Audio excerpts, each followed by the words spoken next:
वो मुझसे योग्यताओं के मामले में 21 था। उतना जीवट वाला व्यक्ति कोई हो नहीं सकता जो जिंदगी से हार सकता ही नहीं। इंटरकास्ट मैरिज की उन लोगों ने, दोनों घर में तलवारें खिंच गई। जब मैं दिल्ली आया था 1990 में, मेरा एक दोस्त जो मेरे साथ ही आया था उसी शहर से, उसने एडमिशन हंसराज कॉलेज में लिया। मैं और वो स्कूल के डिबेटर्स थे। डिबेटिंग में हम लोग स्कूल टाइम से काफ़ी एक्टिव थे। डीयू में आए तो यहाँ भी एक्टिव रहे।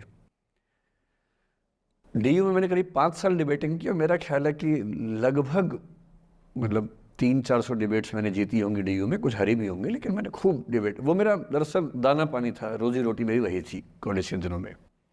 घर से पैसे मैं लेता नहीं था, मिलते भी नहीं थे, लेना क्या था, मतलब ऐसी स्थिति भी नहीं थी उस समय मेरे घर में कि मिल सके।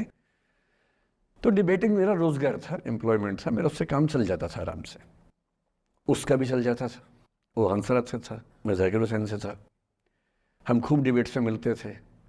अक्सर ट्रॉफी या तो हम जीतते थे या वो जीतता था, कोई भी जीते रूम पे ही आती थी क्योंकि हम रूममेट्स थे, एक साथ ही रहते थे।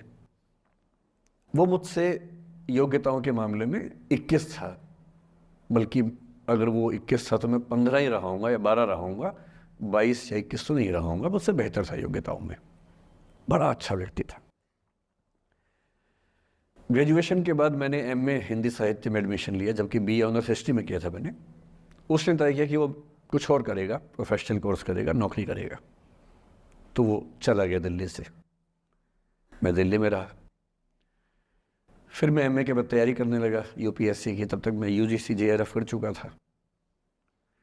पहला अटैम्प्ट दिया, प्रीलिम्स हो गया। मेंस मेरा 96 के मेंस की बात कर रहा हूँ, मेंस शुरू होने वाला था, 2 दिन रह गए थे। करीब 10 दिन पहले वो मेरे पास आया हुआ था दिल्ली में, मिलजुल के अच्छे से बात करके गया था। उन दिनों उसका एक प्रेम संबंध कहीं हमारी ही एक मित्र के साथ चल रहा था। हम सब दोस्त थे, तो उनमें से 2 लोगों का आपस में का अफेयर था। मुझे नहीं पता क्या हुआ, लेकिन मेरे मेन एग्ज़ाम से 2 दिन पहले रात को 12 बजे एक फ़ोन आया और ये बताया गया कि मेरे दोस्त ने फंदा लगा के अपनी जीवन लीला समाप्त कर ली है। वो दिल्ली से दूर था कहीं,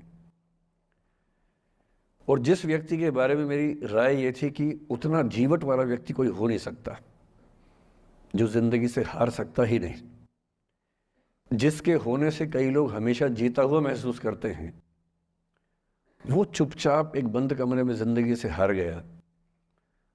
मैं आज तक नहीं समझ पाया कि ऐसा कैसे हुआ। बाद में टटोला, उसके पेरेंट्स से बात हुई, भाई से बात हुई। उन्होंने उसकी याद में एक सोशल वर्क शुरू किया ताकि किसी और बच्चे को ऐसा ना करना पड़े। तो जो हल्का हल्का अनुमान हुआ वो है कि शायद कुछ ऐसा था रिलेशनशिप में जो नहीं संभल पाया था, और रिश्ता टूट ना जाए इसका दबाव बहुत ज़्यादा था, और वो दबाव झेल नहीं पाया। इस उम्र में ऐसा फेज़ आता है, कई बार आता है। ये एक कहानी है, हंसराज कॉलेज से ही जुड़ी है, इसलिए मैंने सोचा कि वहीं से बात शुरू करूँ। नाम जैसा कि मैंने कहा मैं नहीं बताऊंगा, तो नाम बताने का मतलब भी नहीं। और वो जिसकी मैं कहानी सुना रहा हूँ, आप लोगों के जन्म से पहले की बात है। आप तो सब 21वीं सदी वाले बच्चे होंगे ना, जेन ज़ी होंगे आप सब लोग, तो ये तो बहुत पुरानी बात है। एक दूसरी कहानी सुनाता हूँ। दूसरी कहानी ये है कि जब मेरा सिलेक्शन हो गया तो उस समय एक लाइब्रेरी है कैंपस में ही, सेंट्रल रेफरेंस लाइब्रेरी, आप जानते होंगे, CRL बोलते हैं, जो विवेकानंद जी की स्टैचू है उसके सामने ही वो लाइब्रेरी है। उस लाइब्रेरी में नीचे सब बैठ के पढ़ते हैं, और टॉप फ्लोर पे रिसर्च फ्लोर है जहाँ MPhil PhD वाले बच्चे पढ़ते हैं। मैं उस समय शायद PhD कर रहा था या MPhil खत्म हुई थी, वहीं बैठता था, पढ़ता था रोज़। कई दोस्त पढ़ते थे हम लोग वहाँ। हम सुबह 8 बजे लाइब्रेरी खुलते ही वहाँ घुसते थे, रात को 1 बजे निकलते थे लाइब्रेरी बंद होने के समय। तो वहाँ एक छत थी, छत पे छोटी सी कैंटीन थी जहाँ हम लोग जब जब बोर होते थे दिन में 3-4 बार जाके चाय पीते थे। चाय पी ली, बिस्किट खा लिया, थोड़ी गप्पे मार ली, वो सब वहाँ करते थे। तो वहाँ मेरे बहुत सारे दोस्त थे, उनमें से कई लोग अब बहुत सीनियर सिविल सर्वेंट्स हैं, कुछ लोग प्रोफेसर्स हैं DU में। 2 बच्चे थे मुझसे जूनियर, 3-4 साल जूनियर थे, बड़े प्यारे बच्चे थे।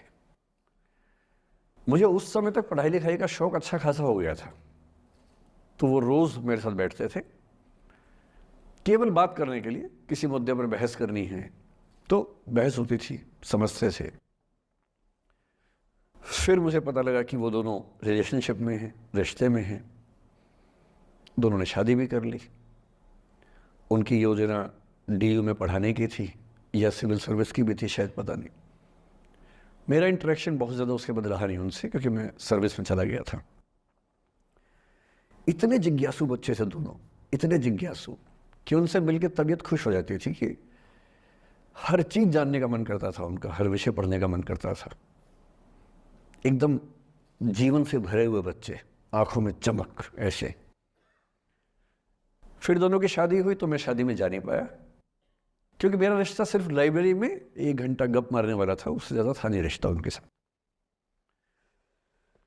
फिर सुनता रहता था कि मैं सब बढ़िया चल रहा है, पढ़ाई कर रहे हैं, तैयारी कर रहे हैं। इंटरकास्ट मैरिज की उन लोगों ने, खूब हंगामा हुआ, दोनों घर में तलवारें खिंच गई, किसी तरह से तलवारें संभाली गई, मैनेज हुआ, दोनों साथ रहने लगे। और फिर 3-4 साल के बाद एक दिन मैंने खबर सुनी कि उस बच्ची ने फंदा लगा के जीवन लीला समाप्त कर ली। मैं आज तक नहीं समझ पाया कि ऐसा क्या हुआ होगा। तो बाद में अनुमान जो हुआ वो ये, इंटरकास्ट मैरिज, परिवार का दबाव, समाज का दबाव, आपस के दबाव, टॉक्सिक रिलेशनशिप, अंत में उस दबाव को न झेल पाना और जीवन समाप्त कर देना, ये हुआ।